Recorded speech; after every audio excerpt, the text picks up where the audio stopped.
Hello बच्चों, last time में हम लोगों ने जो फिजिक्स के अपने नोट्स आप लोगों को दिए या आप यहाँ पे पढ़ाए समझाए, उसी के आगे हम अपना कंटिन्यू करते हैं। फिर अभी वही आगे बढ़ रहा है। कह रहा है, देखिए माध्यम आपके पास दो होते हैं, एक सघन माध्यम, एक विरल माध्यम। विरल माध्यम में निरपेक्ष अपवर्तनांक सदैव कम होता है। विरल माध्यम में निरपेक्ष अपवर्तनांक कम होता है, अब तो जाहिर सी बात है कि सघन माध्यम में क्या होगा, ज्यादा होगा, अधिक होगा। अगर निरपेक्ष अपवर्तनांक विरल माध्यम में कम है, यदि निरपेक्ष अपवर्तनांक विरल माध्यम में कम है और हम माध्यम इस तरह से दो लिए हैं, तो हमेशा याद रखिए कि n1 is greater then n2 होगा, अर्थात विरल माध्यम से सघन माध्यम क्या होगा, अधिक होगा। यदि हम प्रकाश की किरण को इस तरह से ले आए, आपतित कराए और अभिलंब डालें, तो देखते क्या है कि अपवर्तित किरण अभिलंब से दूर हट जाती है। अपवर्तित किरण अभिलंब से क्या हो रही है, दूर हट जाती है। उसका मूल पथ तो ये था, वास्तविक पथ ये था रास्ता, ये अपने मूल रास्ते से हट जा रही है, जिसका मतलब है कि आर जो है, एंगल आर, कोण आर जो है, कोण आई से बड़ा है। ये प्रूफ हो रहा है कि नहीं? तो पहले हम फार्मूला लगाते हैं स्नेल का नियम, sine I upon sine R. तो sine I upon sine R में आर अगर बड़ा है तो जान लीजिए, जब हम इसको लिखेंगे, आगे आपको बताएंगे, तो नीचे वाला जो आएगा अनुपात के चिन्ह में, हम इसे क्या लिखेंगे, n2 अपान n1 लिखेंगे। तो n1 बड़ा हो जाएगा क्योंकि आर बड़ा है। तो अभी हम क्या लिखे हैं, कि n2 n1 जहां से प्रकाश की किरण आ रही है।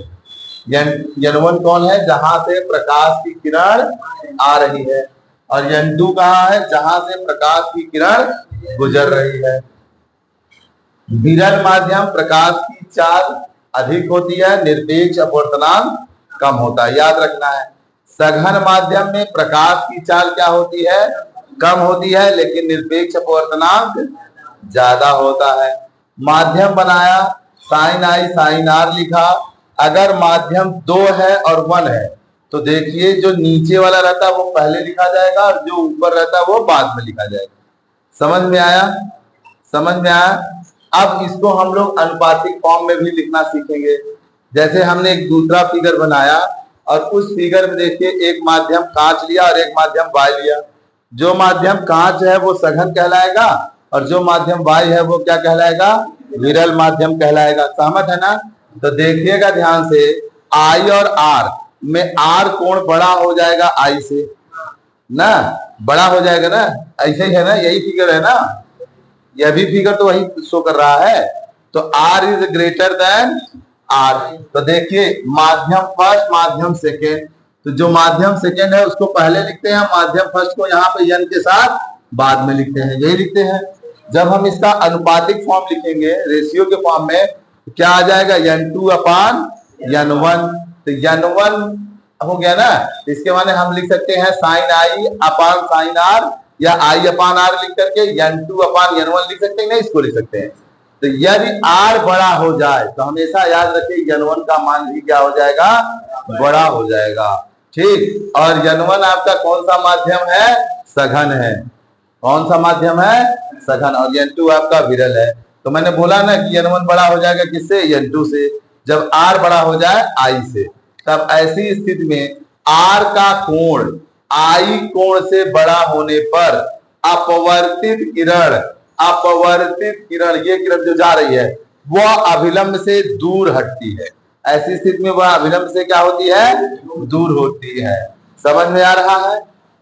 इसी तरह से मैंने एक दूसरा फिगर लिया है बच्चों, ध्यान दीजिएगा, और उस फिगर में भी आपको यही बात समझाने का मैंने प्रयास किया है कि मान लीजिए एक विरल माध्यम है, ऊपर आपने सघन लिया था, अब हमने यहाँ विरल ले लिया माध्यम पर, और दूसरा माध्यम क्या है, सघन है।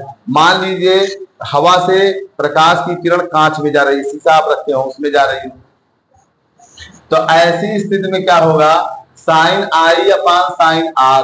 तो माध्यम पर जो नीचे होता है पहले लिखा जाता है, 2 हो गया और 1 हो गया, यही होगा ना। तो इसे अनुपात के रूप में लिखेंगे 2 अपान n। तो r क्या है आपका, आर क्या है आपका, कौन सा है, आपतित प्रकाश की किरण है, यही है ना। तो I upon R is equal to N2 upon N1।